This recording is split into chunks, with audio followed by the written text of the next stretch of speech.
Now let's talk about the defense. My favorite topic to talk about for sure. So Kirkland, 88 tackles.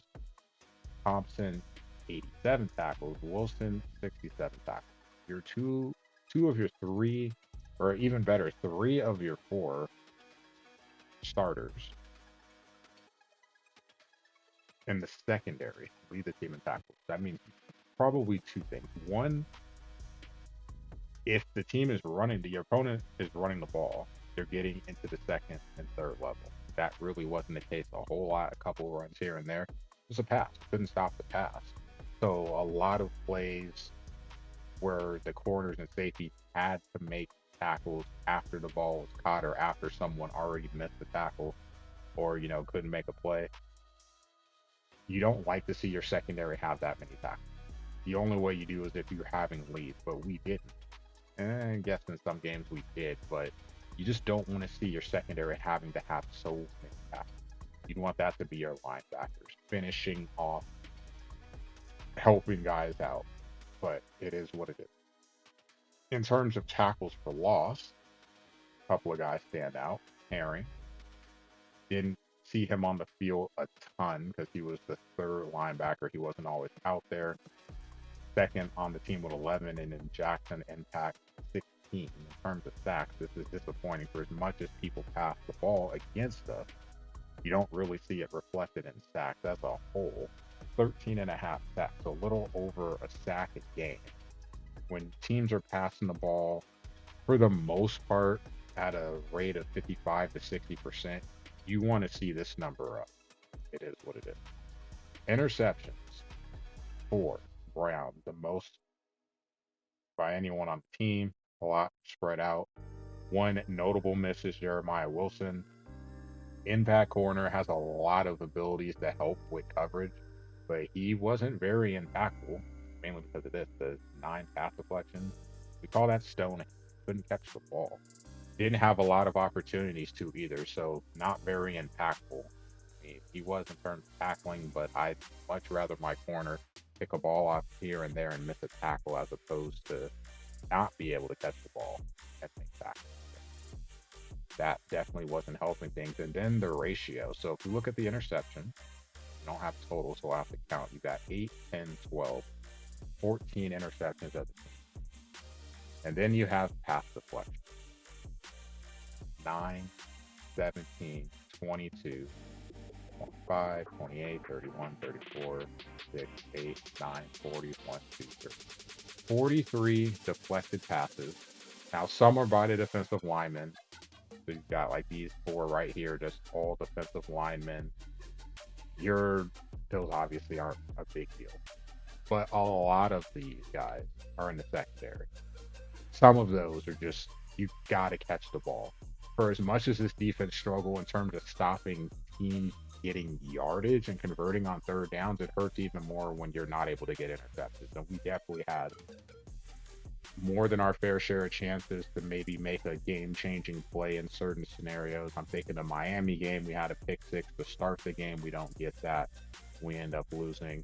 Wake Forest, we have a pick six. We drop that. We end up losing by a point.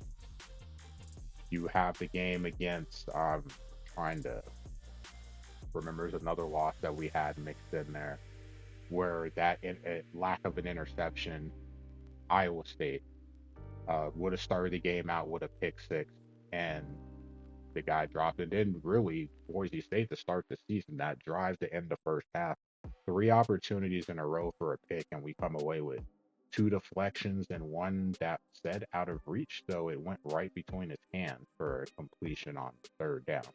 Stuff like that. It doesn't seem like a big deal in the moment because you have to be wired to say, okay, we didn't get it. You're frustrated, but you got to move on to the next play. But defense is definitely not. Let me take a step back and reword what I'm going to say. Defense is very difficult to play on this game for many different reasons. So when you have plays that can result in a W, you need them. The worst thing to have happen is to have a play call or execution as a user that you win the play. So it's like a +1, or in some cases a +6 or 3 because, hey, it puts you in field goal range or you get a touchdown and you get nothing. It's a negative result in terms of, hey, now they get to stay on the field, they convert on third down, they go down and score, or they legitimately win that play even though you're in position to win the play. So the little things like that, when you're 4-8, those things are going to stand out a lot because there's definitely a handful of plays we can point to, and I'm sure a couple of games, a missed tackle here, a dropped interception here, no reaction to batting down the ball or at least trying to pick off a ball here that results in a first down.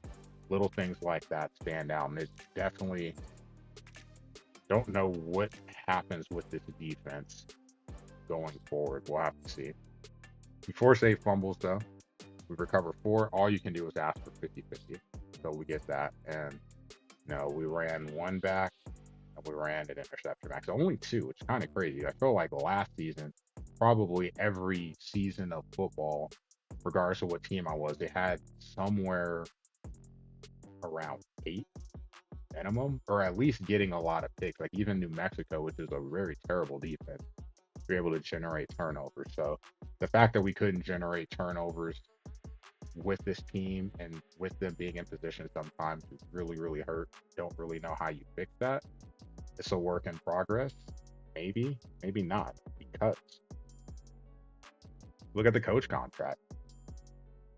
So I did miss a poll.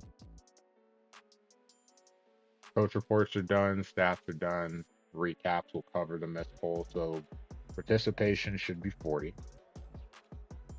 Coach report, we'll have to see. Like, I can't imagine getting a bad coaching report when you're 4-8.